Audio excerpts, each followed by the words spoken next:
Joseph Raymond McCarthy was born in 1908 to parents that owned a farm in Nebraska. He was the fifth of 7 children and dropped out of school at a young age to help his parents on their farm. At age 20, he entered high school and completed it in 1 year. McCarthy entered college in 1930 at Marquette University in Milwaukee and studied a variety of subjects before settling on law. He graduated in 1935 and was admitted to the Bar of Nebraska the same year. McCarthy entered the military in 1942. Due to being highly educated, he was promoted to second lieutenant immediately after finishing basic training. He served as an intelligence officer and flew 12 combat missions as a gunner observer.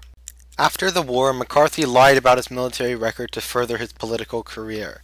He claimed that he entered the military service with the rank of private and that he flew 32 combat missions so he would be eligible for an accommodation called the Distinguished Flying Cross, an award meant to distinguish those who demonstrate, quote, heroism or extraordinary achievement while participating in an aerial flight. He went on to receive it in 1952 after writing a letter of recommendation to himself, abusing his position as intelligence officer. McCarthy was elected to the Senate in 1946, but did not gain any notoriety until 1950 when he made a speech in Wheeling, West Virginia. He was quoted saying, "The State Department is infested with communists.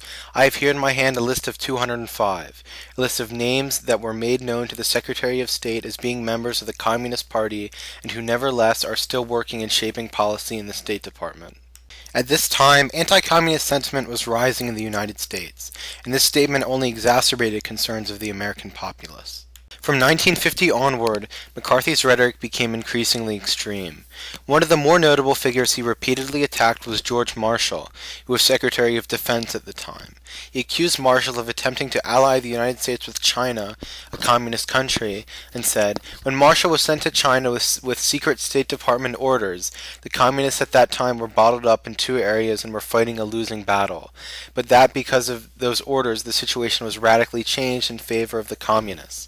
Under those orders, as we know, Marshall embargoed all arms and ammunition to our allies in China.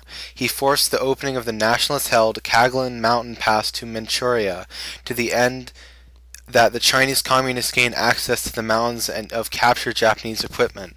No need to tell the country about how Marshall tried to force Chiang Kai-shek to form a partnership government with the communists.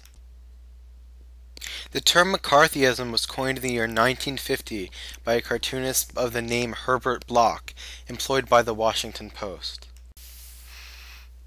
Other notable figures attacked by McCarthy included civil rights leader W. E. Du Bois and theoretical physicist J. Robert Oppenheimer, a man referred to as the father of the atomic bomb due to his role in the Manhattan Project. McCarthy was censured on December 2, 1954. While the censure has no direct effect on political power, this condemnation from his colleagues severely damaged McCarthy's reputation and ruined his political career.